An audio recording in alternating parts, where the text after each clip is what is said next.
The empty casket mocked Lucas Blackwood as he stood beneath the scorching Montana sun of 1878, his weathered hat pressed against his chest, while the Reverend spoke empty words of comfort. Sarah's body was never found after the river swept her away during the spring floods, leaving Lucas with nothing but his rage and a 5-year-old son who had his mother's eyes. "May she rest in eternal peace," the Reverend concluded, his voice carried away by the prairie wind. Lucas remained motionless as the small gathering of neighbors and friends from the nearby town of Willow Creek dispersed, offering condolences that bounced off him like raindrops on stone. His ranch hands kept a respectful distance, understanding that some grief couldn't be shared. Only when the cemetery emptied did Lucas drop to his knees beside the fresh-turned earth. The wound of Sarah's death, just 3 weeks old, felt as raw as the moment he'd pulled their son from the raging waters while helplessly watching his wife disappear downstream. "I promised to protect you," he whispered, his voice cracking like parched earth. "I failed." The journey back to the Blackwood Ranch was silent, with Lucas's foreman Jim riding beside him while young William dozed in front of Lucas's saddle. The boy had barely spoken since the accident, as if his mother's death had stolen his voice along with his childhood. The sprawling ranch house that Lucas had built with his own hands over the past decade loomed ahead, its once welcoming presence now a hollow reminder of everything he'd lost.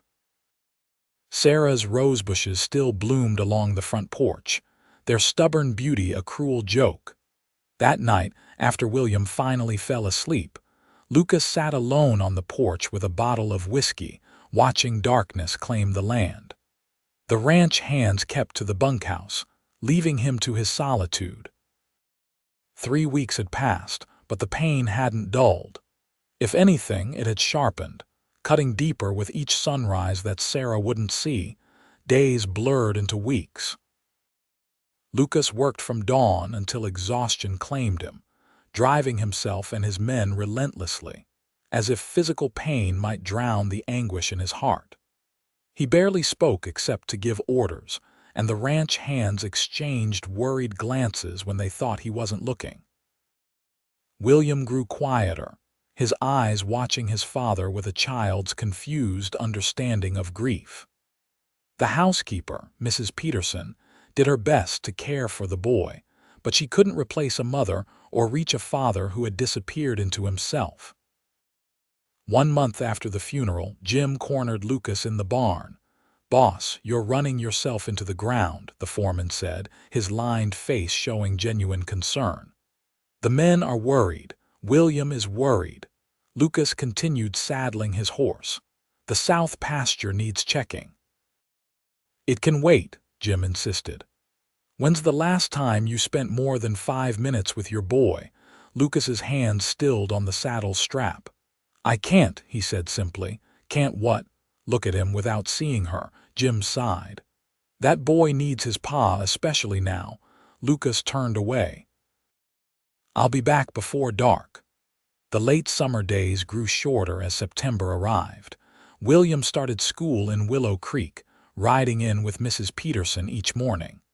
Lucas told himself it was for the best the boy would be around other children, might start talking again. The truth was, he couldn't bear the silent accusations in his son's eyes. One evening in early October, Lucas rode home later than usual. He'd pushed his stallion hard across the far reaches of his property, trying to outrun memories that clung to him like trail dust. The moon was high when he approached the ranch house, its silver light casting long shadows across the yard. As he dismounted, he noticed a wagon he didn't recognize parked near the barn.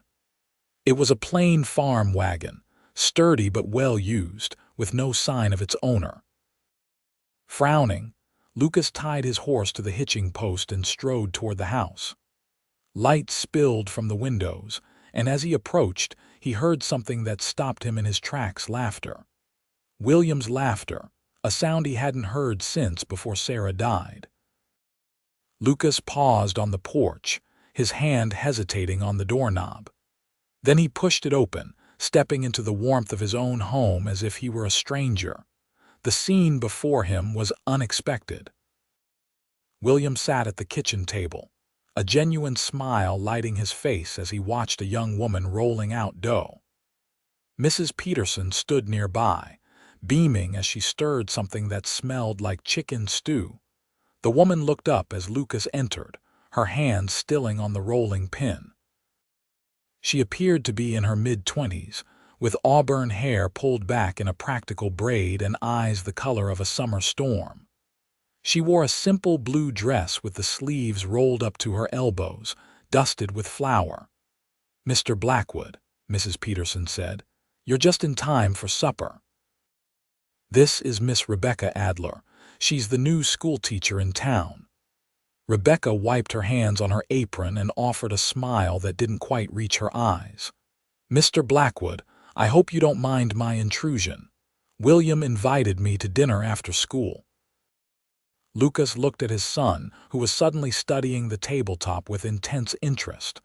"William invited you." The words came out harsher than he intended. "Well," she amended, "he wrote the invitation. Mrs. Peterson was kind enough to come fetch me when school let out." Lucas noticed then that a slate and chalk sat on the edge of the table. He hadn't even known William was writing his thoughts down at school. "Pa," William said softly, the first word he'd spoken to Lucas in weeks, "Miss Adler knows stories about cowboys." Lucas removed his hat, suddenly aware of his dust-covered clothes and unshaven face. "Does she now?" Rebecca's smile warmed slightly. "My father was a ranch hand in Wyoming before he took up farming. I grew up on his tales." She returned to her dough, her movements precise and confident. "William has quite a talent for arithmetic, Mr. Blackwood. He solved problems today that had some of the older children stumped." Pride momentarily pushed aside Lucas's grief. "His mother taught him his numbers early," he said, then immediately regretted bringing Sarah into the conversation as the familiar weight of loss pressed down on him again. An uncomfortable silence filled the kitchen until Mrs. Peterson bustled forward. "Why don't you get cleaned up, Mr. Blackwood? Supper will be ready soon, and we've got apple pie for dessert, thanks to Miss Adler." Lucas retreated to wash the day's dust from his hands and face, unsettled by the stranger's presence in his home. When he returned to the kitchen, Rebecca was helping William set the table while Mrs. Peterson ladled stew into bowls. The meal was awkward at first, with Lucas responding to Rebecca's polite questions with terse answers. But William seemed transformed, occasionally whispering something to Miss Adler or writing on his slate for her to read. "Have you been teaching long?" Lucas finally asked, more to break the silence than from genuine interest. "This is my first position," Rebecca admitted. "I completed my training in Denver this spring. Willow Creek might be small, but the school board was willing to take a chance on me."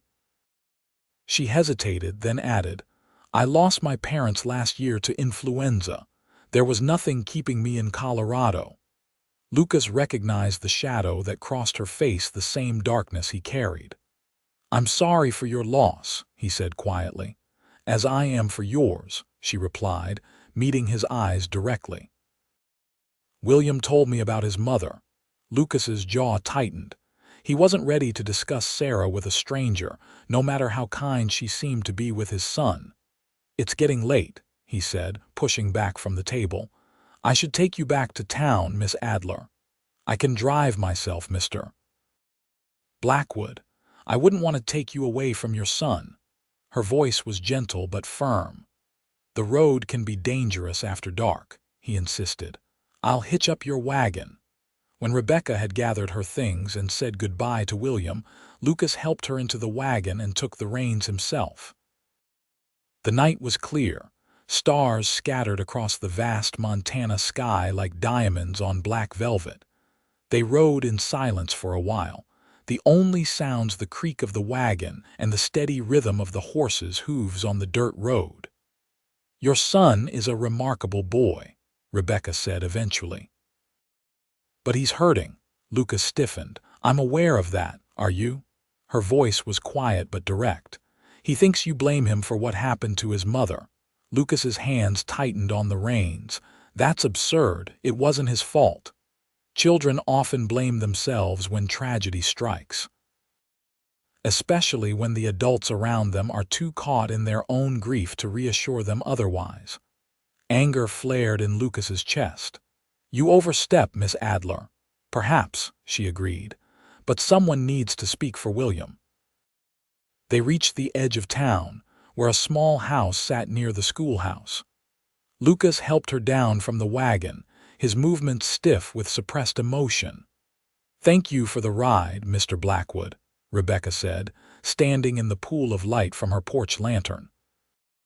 "And for allowing me to spend time with William. He's welcome to visit me at the schoolhouse anytime, even just to talk or write, as the case may be." Lucas nodded curtly. "Good night, Miss Adler." As he turned the wagon around, she called after him, "Mr. Blackwood." He looked back, seeing her silhouetted against the warm light of her home. "Grief isn't something you can outrun or work away," she said softly. "Believe me, I've tried." Lucas drove away without responding, but her words followed him all the way back to the ranch. That night, for the first time in months, Lucas went to William's room. The boy was still awake, staring at the ceiling. "Did Miss Adler get home safe?" William asked. "She did," Lucas replied, sitting awkwardly on the edge of the bed. "You like her?" William nodded. "She doesn't make me talk if I don't want to, and she knows about stars and horses and lots of things." Lucas's throat tightened. "Your mama knew about those things too." William's eyes filled with tears. "I miss her, Pa." "I know, son. I miss her too." Lucas reached out hesitantly, then pulled his son into a fierce embrace as the boy began to sob. "It wasn't your fault, William. What happened to your mama wasn't your fault at all." As his son cried himself to sleep in his arms, Lucas felt something inside him crack open the hard shell of isolation he'd built around his grief. He carefully tucked William into bed, then retreated to the porch, where he finally allowed his own tears to fall under the witnessing stars. The following weeks brought an unexpected shift to the Blackwood household. William began speaking more, though still not as freely as before the accident. Lucas made an effort to be home for supper each evening, listening to his son recount his school day. Rebecca Adler's name came up frequently in these conversations. She had started a small library in the schoolhouse. She had taught the children a song about pioneers. She knew how to identify bird calls and cloud formations. "Sounds like you've taken quite a shine to your teacher," Lucas commented one evening as they sat on the porch, watching the sunset paint the distant mountains. "She said maybe I could help teach the younger kids to raid," William said proudly, "since I'm good at it." Lucas studied his son's face, seeing Sarah in the curve of his cheek, the arch of his eyebrows. The resemblance still hurt, but now it brought a measure of comfort too. A piece of her lived on in their child. "Your mama would be proud of you," he said quietly. William's eyes widened at the mention of Sarah. "Do you think she can see us from heaven?" Lucas had never been a religious man, but he nodded. "I think she can." "Miss Adler says people we love never really leave us," William confided. "She says they stay in our hearts, like how she still talks to her ma and pa sometimes." The idea of Rebecca Adler discussing such personal matters with his son should have bothered Lucas. But instead, he found himself curious about the schoolteacher who seemed to understand grief so well. The opportunity to satisfy that curiosity came the following Sunday. Lucas had taken to attending church again, mostly for William's sake, though he found little comfort in the sermons. After the service, while William played with other children in the churchyard, Lucas spotted Rebecca standing alone, watching the children with a wistful expression. He approached her, hat in hand. "Miss Adler." She turned, surprise flickering across her face. "Mr. Blackwood. It's good to see you and William at services." "The boy needs some normalcy," Lucas said. "And community." Rebecca nodded. "We all do, especially after loss." She hesitated, then added, "William mentioned you've been talking with him about his mother. That's wonderful." Lucas shifted uncomfortably. "It's not easy. The important things rarely are." Her gray eyes studied him with disconcerting directness. "How are you, Mr. Blackwood? Not the ranch or William, but you." The question caught him off guard. No one had asked about his well-being in months. They'd all been too busy tiptoeing around his grief. "I'm managing," he finally said. "That's not quite the same as living, is it?" The wind caught a strand of her auburn hair, blowing it across her face. She tucked it back with a practiced gesture. Before Lucas could respond, William ran up to them, breathless with excitement. "Pa, Miss Adler, can we have a picnic by the creek? Johnny Sanders says there's still blackberries there." Rebecca smiled. "That sounds lovely, but I wouldn't want to impose on your Sunday with your father." "You wouldn't be imposing," Lucas found himself saying. "We'd be glad for the company, wouldn't we, William?" His son's face lit up with delight, and for the first time in months, Lucas felt something other than grief or numbness, a small spark of anticipation. The creek that ran through the eastern edge of town was cool and clear, lined with cottonwoods that provided dappled shade. Lucas spread a blanket while William and Rebecca gathered late blackberries, their laughter drifting back to him on the breeze. When they returned, William's fingers and mouth were stained purple. "Look how many we found, Pa." Rebecca sat gracefully on the blanket, arranging her skirts around her. "He has quite an eye for finding the ripest ones." They shared a simple meal of cold chicken, bread, and blackberries. William chattered about school and his friends, more animated than Lucas had seen him in months. When the boy ran off to explore the creek bank, a comfortable silence settled between the adults. "Thank you," Lucas said after a moment. Rebecca raised an eyebrow. "For what?" "For helping my son when I couldn't." She plucked a blade of grass, twisting it between her fingers. "Children are remarkably resilient, Mr. Blackwood. They just need to know they're not alone in their pain." "Lucas," he said suddenly. "My name is Lucas." A smile touched her lips. "Lucas," she repeated softly. "And I'm Rebecca." "How did you do it?" he asked. "Move forward after losing your parents." Rebecca gazed at the flowing creek, silent for so long that Lucas thought she might not answer. "I almost didn't," she finally admitted. "I stayed in our empty house for months, sleeping in my childhood bed, touching their things. I kept thinking if I held on tightly enough to what was gone, I wouldn't have to face what remained." She turned to him, her eyes reflecting the pain of memory. "But one morning I woke up and realized I was becoming a ghost in my own life. My parents would have hated that." Lucas nodded, understanding completely. "Sarah would have boxed my ears for how I've been these past months. She never could abide self-pity." "Tell me about her," Rebecca said gently. The request startled him. People usually avoided mentioning Sarah around him, afraid to trigger his grief. But sitting beside the creek, with William's occasional laughter in the background, Lucas found he wanted to speak of his wife. "She was fearless," he began. "Came west with her family when she was 16, survived a Comanche raid that killed her father. When I met her, she was running her family's trading post alone, handling drunken trappers and hard-bargaining natives without blinking an eye." The memories came easier now, flowing like the creek beside them. "She could outshoot most men, including me, though I never admitted it. But she was gentle too, had a way with injured animals, children, anyone hurting. She'd sing to William every night, old folk songs her grandmother taught her." Rebecca listened intently, asking questions that kept his memories focused on the joy of Sarah's life rather than the tragedy of her death. By the time William returned, mud-splattered but happy, Lucas realized he'd been talking for nearly an hour. "You're smiling, Pa," William observed, his head tilted in curiosity. Lucas touched his face, surprised to find his son was right. "I was telling Miss Rebecca about your mama's terrible cooking." William giggled. "She burned everything, except apple pie," Lucas added. "For some reason, her pies were perfect every time. She said it was because she made them with love," William remembered, his expression momentarily solemn before brightening again.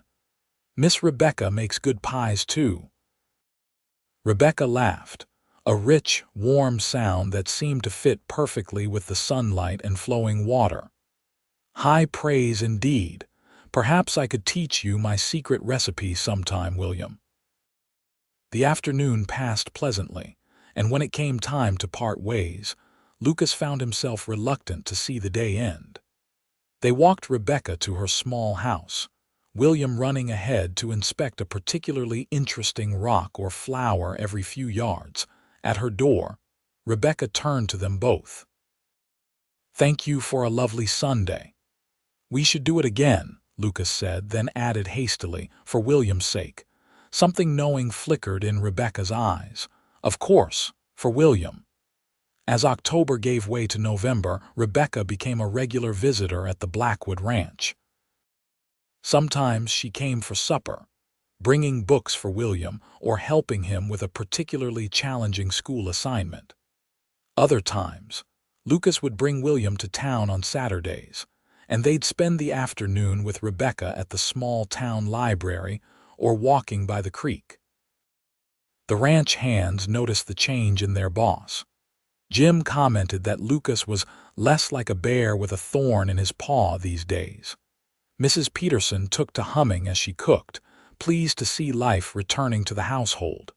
One crisp Saturday, in mid-November, Lucas rode into town alone. William had a slight cold, and Mrs. Peterson had insisted the boy stay in bed, despite his protests about missing his weekly visit with Miss Adler. Lucas found Rebecca at the schoolhouse, writing assignments on the blackboard for the coming week. She turned at the sound of his boots on the wooden floor, surprise evident on her face. "Lucas, is William with you?" "He's home with a cold," Lucas explained, suddenly feeling awkward without his son as a buffer. "Mrs. Peterson is keeping him in bed with hot broth and stern warnings." Rebecca set down her chalk, brushing dust from her hands. "Nothing serious, I hope. Just a sniffle. He wanted me to apologize for missing your reading lesson." She smiled. "That's very thoughtful of him. Please tell him I'll save the new adventure story for when he's feeling better." Lucas shifted his weight, hat in hand. "Actually, I thought maybe I could take you to lunch at the hotel, as a thank you for all you've done for William." Something warm flickered in Rebecca's eyes. "That would be lovely. Let me just get my shawl." The Willow Creek Hotel restaurant was the finest establishment in the small town, which wasn't saying much.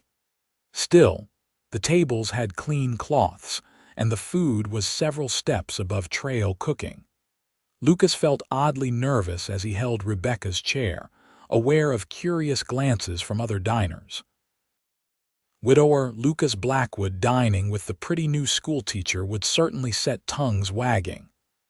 "I'm afraid we're providing the town with its entertainment for the day," Rebecca murmured, noticing the sidelong looks as well. "Does that bother you?" Lucas asked. She considered the question. "No," she decided. "Though I suspect I'll receive some pointed questions from the school board chairman's wife at church tomorrow." They ordered roast beef and potatoes, and Lucas found himself relaxing as their conversation flowed easily from William's progress in school to the coming winter to books they had both read. Without his son present, Lucas discovered new aspects of Rebecca: her quick wit, her passion for education, her dreams of someday starting a proper library in Willow Creek. "My father thought it was wasteful for me to pursue teaching," she confided over apple pie. "He wanted me to marry our neighbor's son and raise a family on the adjacent farm. But my mother secretly saved egg money for years to send me to the normal school in Denver.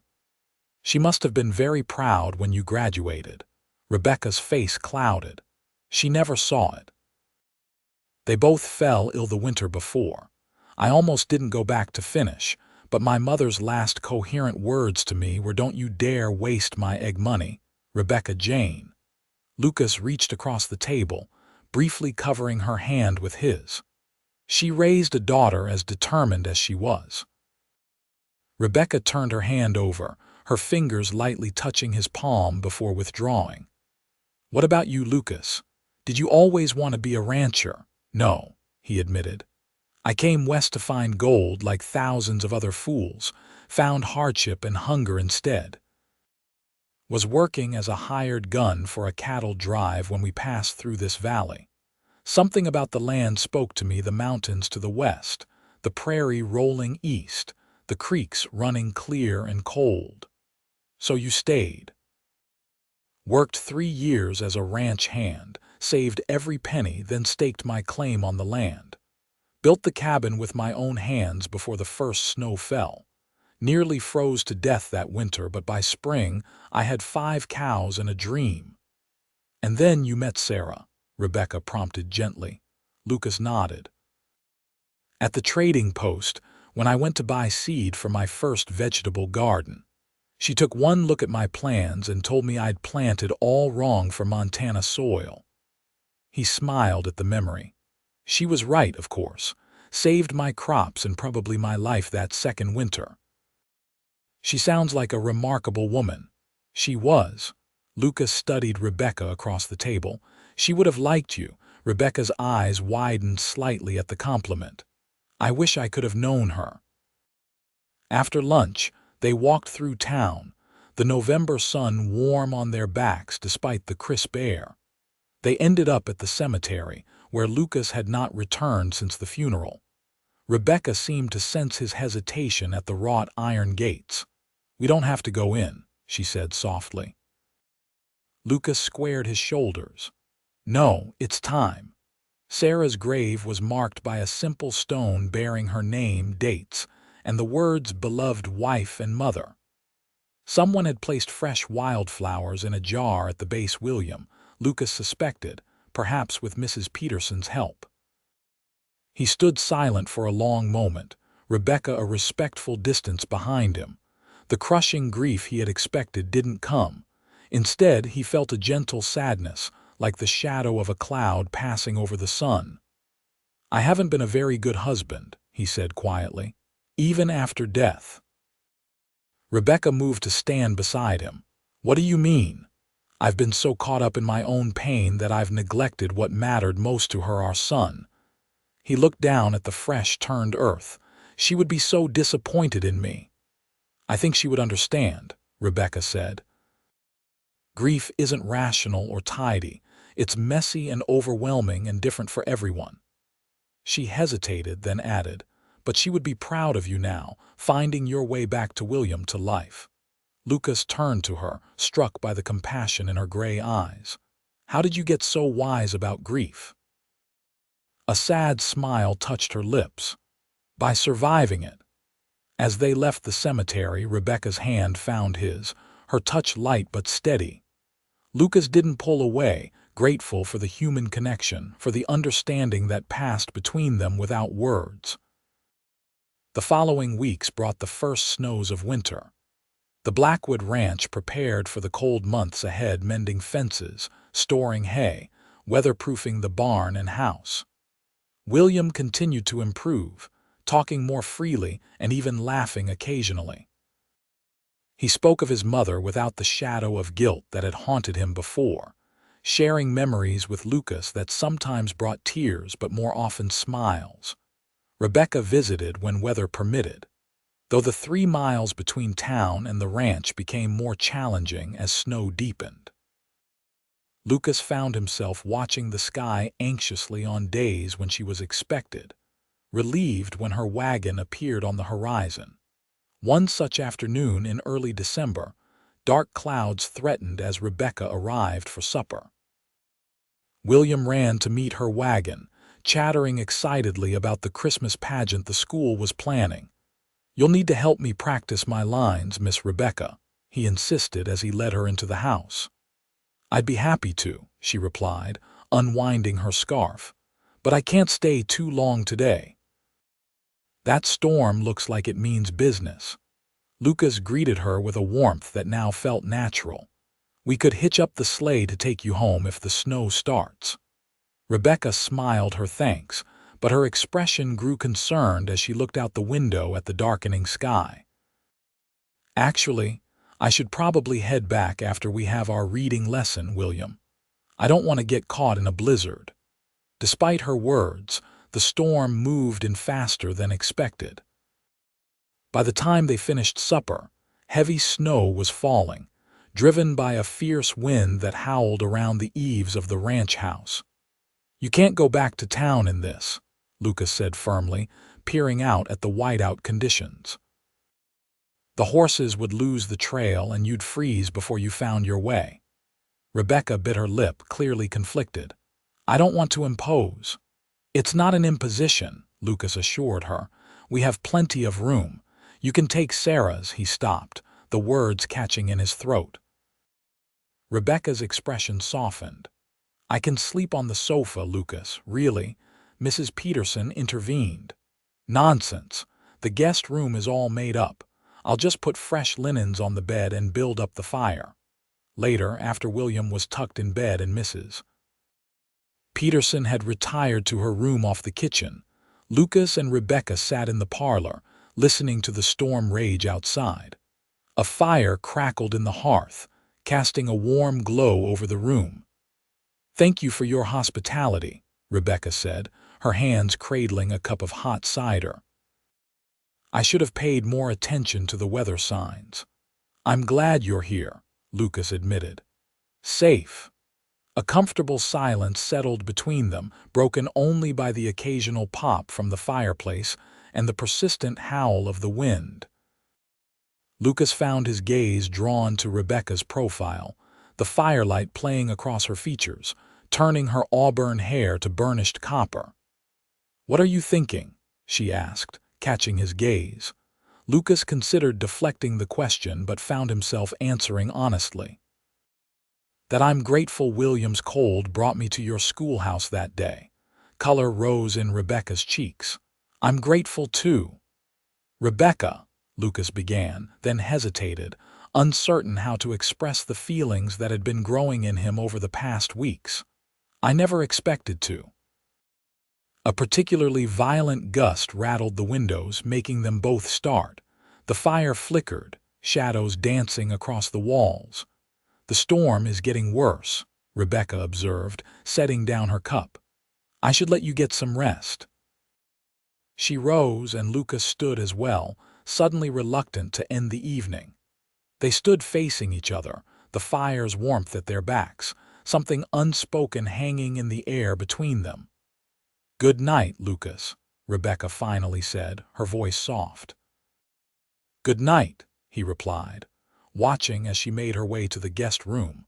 Long after she had gone, Lucas remained by the fire, listening to the storm and examining the feelings he had nearly confessed. It wasn't betrayal, he decided. Sarah would never have wanted him to live the rest of his life alone. But was it too soon?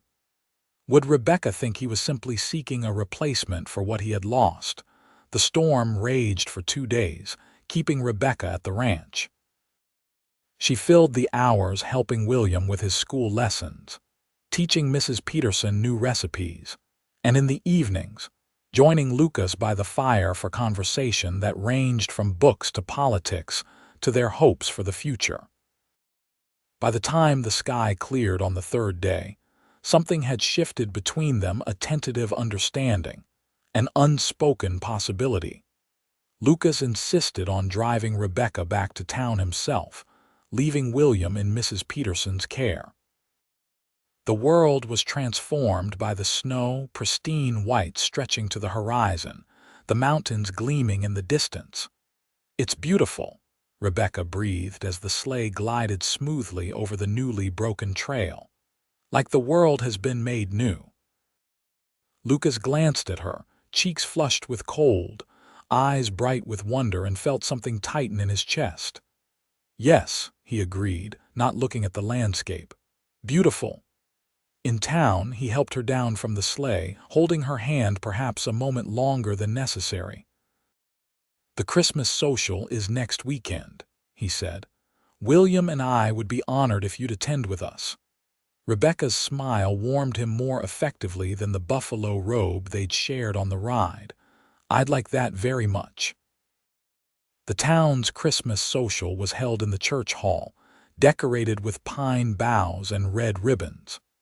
Children ran about excitedly, while adults gathered in groups, exchanging news and holiday wishes.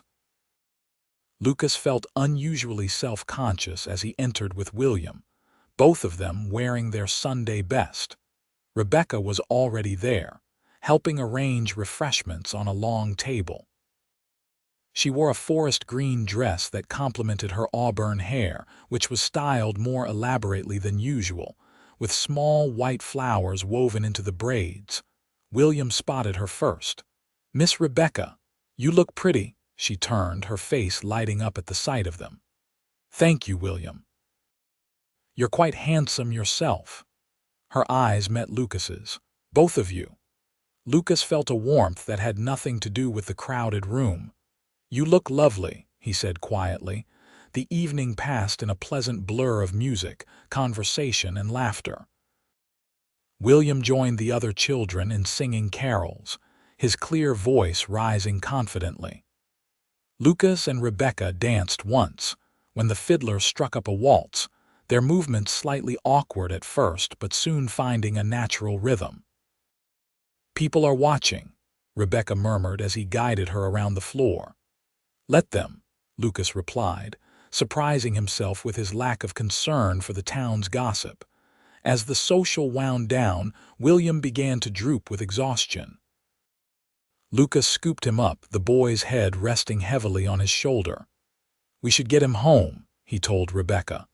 "Would you like to ride back with us? I can bring you to town tomorrow." She hesitated, glancing around at the few remaining townspeople. "Perhaps that wouldn't be wise, Lucas." "People talk." Lucas understood her concern for her reputation, especially as the town's schoolteacher.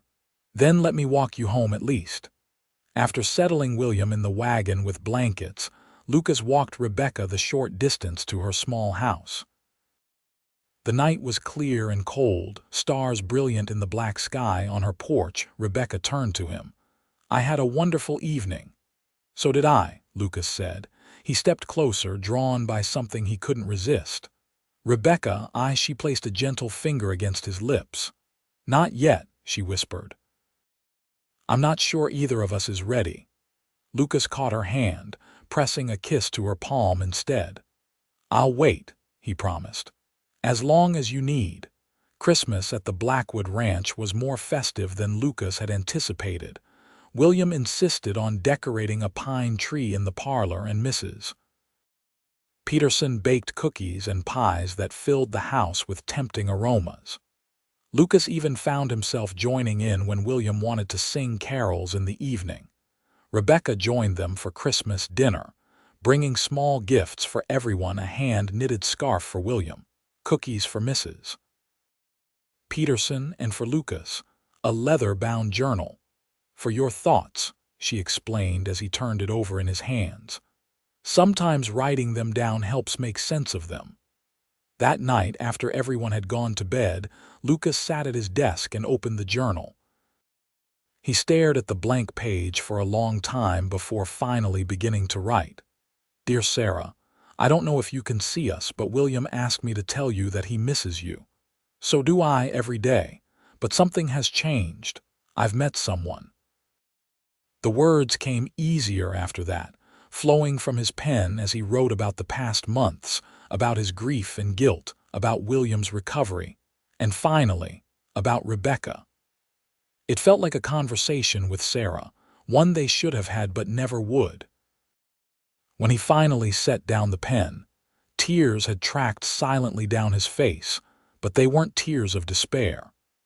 For the first time, he felt he might be finding a way forward that honored Sarah's memory without being imprisoned by it. Winter settled fully over Montana, bringing short days and long nights. Lucas continued writing in the journal, finding unexpected comfort in the practice.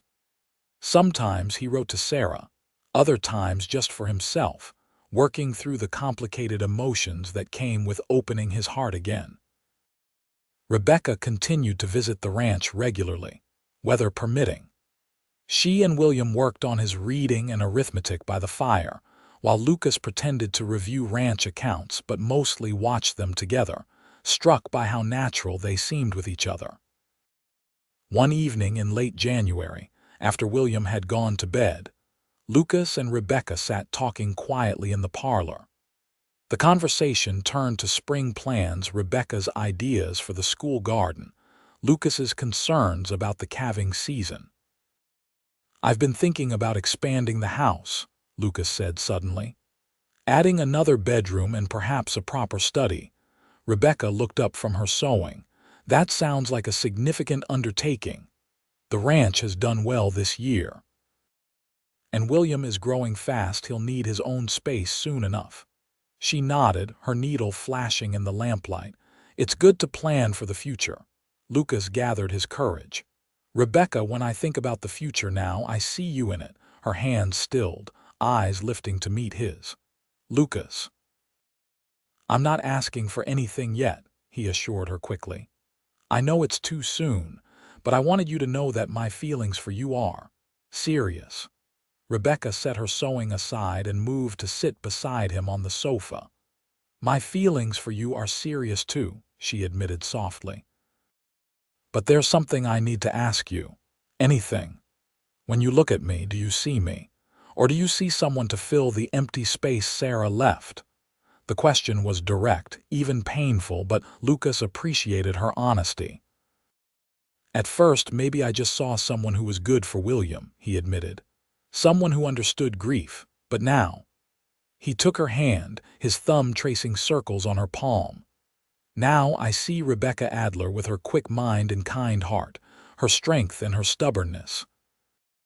Her own person, not a replacement for anyone." Tears shimmered in her eyes.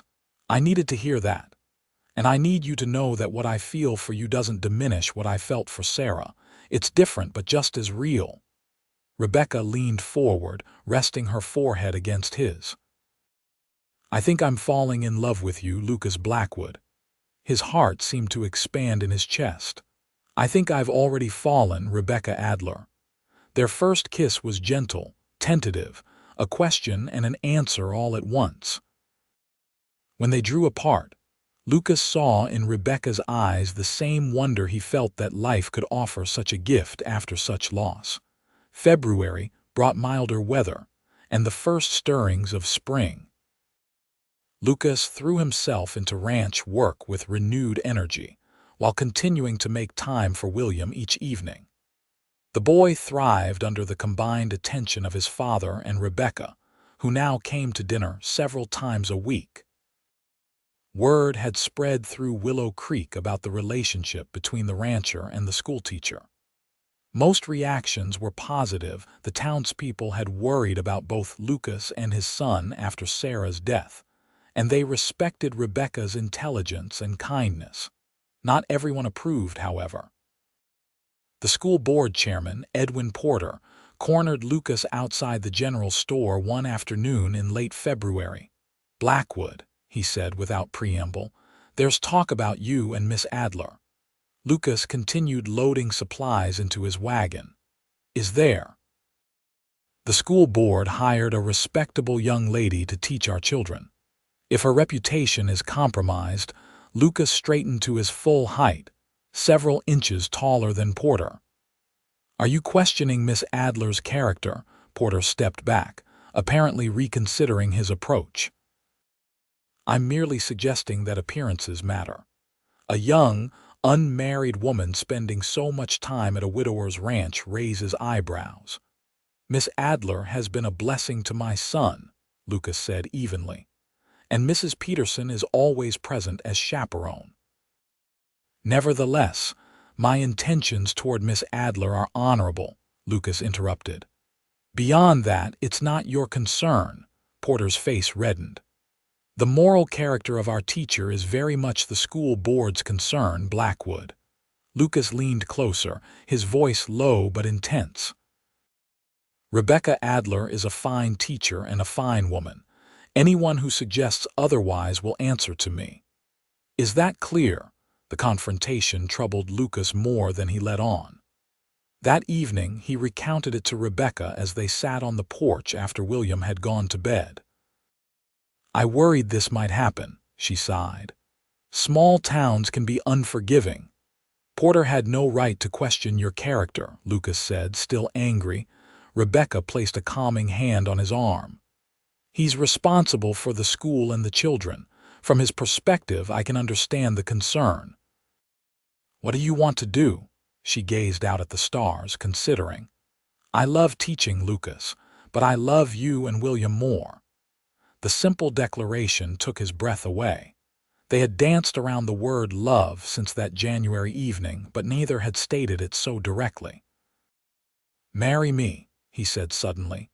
Rebecca turned to him, eyes wide. What, marry me? Lucas repeated, taking her hands in his. Not because of Porter or the school board or town gossip. Marry me because I love you and I want to build a life with you and William. Lucas, she whispered, are you certain? He had never been more certain of anything. I've spent months writing in that journal you gave me, sorting through my feelings. Sarah will always be part of me, part of William, but my heart has room for a new love for you. Rebecca's eyes filled with tears. What about William? He adores you, but we should ask him together. The next morning, Lucas and Rebecca sat William down at the breakfast table. The boy looked between them curiously, sensing something important was happening. William, Lucas began, I have something important to ask you. You know that Miss Rebecca has become very special to us. William nodded. She makes you smile again, Pa. Lucas exchanged a glance with Rebecca, touched by his son's perception. Yes, she does. And I've asked her to marry me, to become part of our family. But before she answers, we both wanted to know how you feel about it. William considered this seriously, his small face scrunched in thought. Would she live here with us, all the time? Yes, Rebecca answered. If that's all right with you. Would you be my new ma? Rebecca reached across the table to take his hand. I would never try to replace your mother, William. No one could do that. But I would love to be your stepmother, to help raise you and care for you if you'll let me.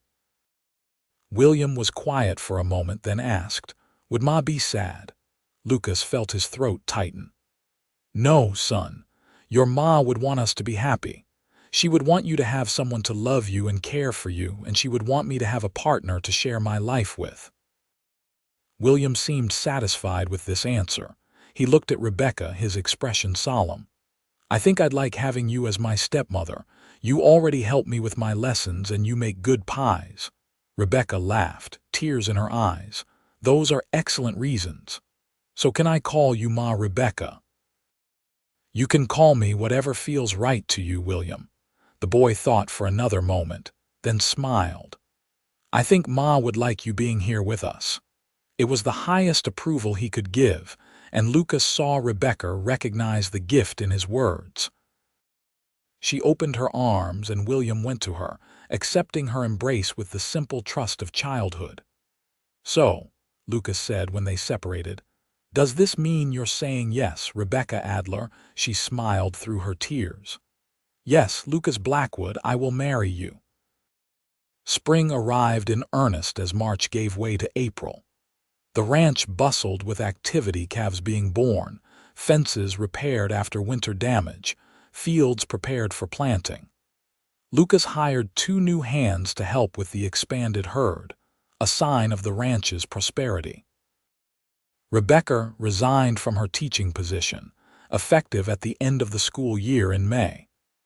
The school board accepted with reluctance but understanding, especially when she offered to help find and train her replacement. The wedding was set for the first Saturday in June, when the wildflowers would be in bloom across the valley. Lucas and Jim worked together to expand the house as planned, adding a bedroom and study before the wedding. As the day approached, Lucas found himself increasingly reflective. One evening he rode alone to the cemetery, bringing fresh flowers for Sarah's grave. He sat beside the headstone as the sun began to set, casting long shadows across the peaceful grounds. "I'm getting married tomorrow," he said quietly. "To Rebecca. She's not you, no one could ever be you. But she brings light back into our lives, Sarah. She loves William almost as much as you did." He touched the smooth stone, tracing the letters of her name. "I'll always love you, always, but I think you'd want me to love her too." A warm breeze rustled the new leaves overhead, and for a moment, Lucas felt a presence beside him, comforting and familiar. Perhaps it was merely memory, or perhaps something more, but he left the cemetery with a peaceful heart. The wedding day dawned clear and bright. The ceremony was held on the ranch, under a canopy of cottonwood trees near the creek. Nearly everyone from Willow Creek attended, along with ranchers from neighboring properties and Rebecca's former colleagues from the normal school in Denver. William stood proudly beside his father, holding the rings on a small pillow Rebecca had embroidered for the occasion. Mrs. Peterson dabbed at her eyes throughout the ceremony, while Jim and the other ranch hands shifted uncomfortably in their Sunday clothes, but smiled nonetheless. When the minister pronounced them husband and wife, Lucas kissed his bride with a fullness of heart he had once thought would never be his again. The cheers and applause that followed seemed to echo his own joy. The celebration continued into the evening, with tables set up in the yard, lanterns hanging from tree branches, and a dance floor constructed especially for the occasion. Lucas danced with his new wife, both of them laughing when William cut in, insisting on a turn with Ma Rebecca. Later, as the party continued around them, Lucas and Rebecca stole a moment alone by the creek, the sounds of music and laughter drifting from the ranch house. "Happy, Mrs. Blackwood?" Lucas asked, his arm around her waist. Rebecca leaned into him, her wedding ring catching the last light of day. "More than I ever thought possible after losing my parents. You've given me a family again, Lucas. And you've given William and me a future we couldn't imagine a year ago." They stood in comfortable silence, watching the creek flow past, each lost in their own thoughts until Rebecca spoke again. "I've been thinking about what you told me William said about his mother seeing us from heaven." Lucas nodded. "He mentioned it again this morning, said he hoped she was watching the wedding." Rebecca turned to face him, her expression earnest. "Last night I dreamt about Sarah." "You did?" "She was standing by the creek, right here actually. She didn't speak, but she was smiling, Lucas, and she looked at peace." Rebecca hesitated.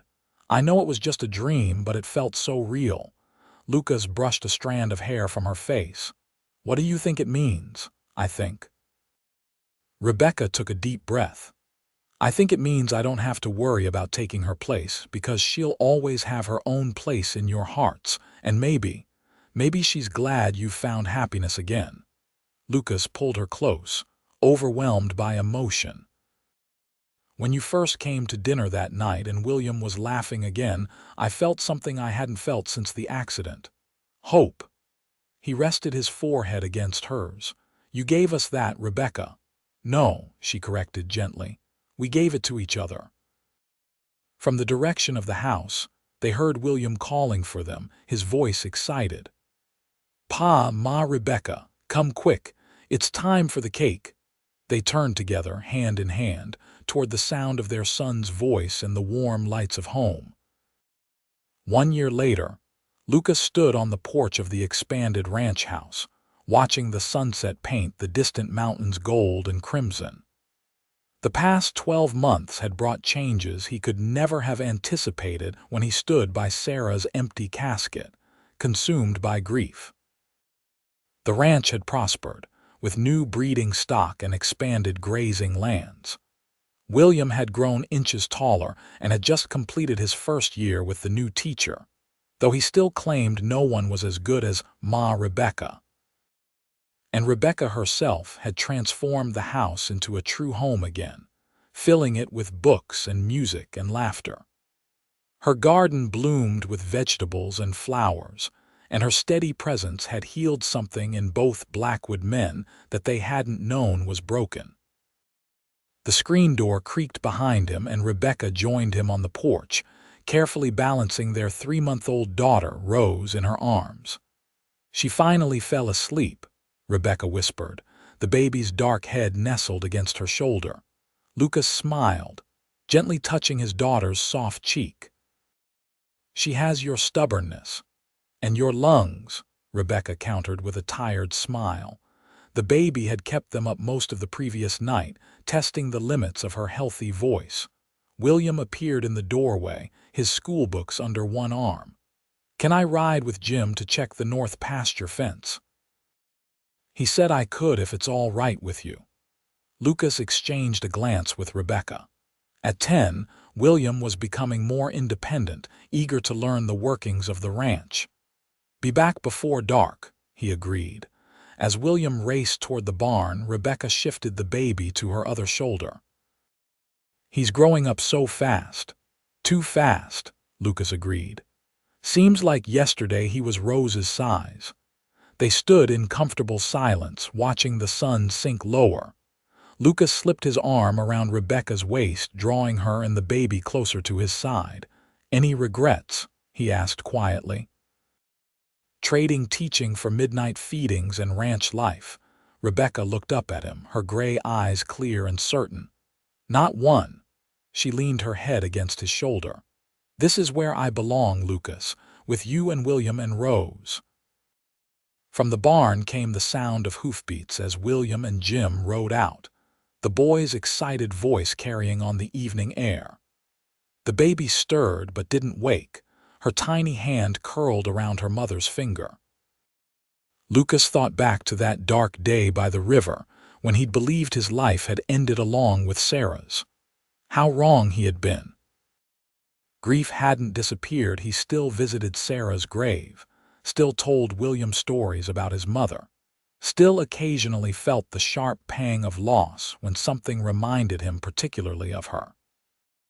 But Rebecca had shown him that grief could be carried together, its weight distributed between caring hearts until it became bearable, even as joy found its way back into life. She hadn't replaced Sarah, but had created something new and precious alongside those memories. As darkness gathered and the first stars appeared in the eastern sky, Lucas Blackwood held his wife and daughter close, grateful for second chances and the healing power of love. Behind them, the ranch house glowed with welcoming light, a beacon in the vast Montana landscape, a home rebuilt from loss, stronger for having been broken and mended again. The gentle voice that had promised to carry his grief with him had kept its word, and in doing so, had taught him that hearts, like the frontier itself, had room enough for both what was lost and what might yet be found.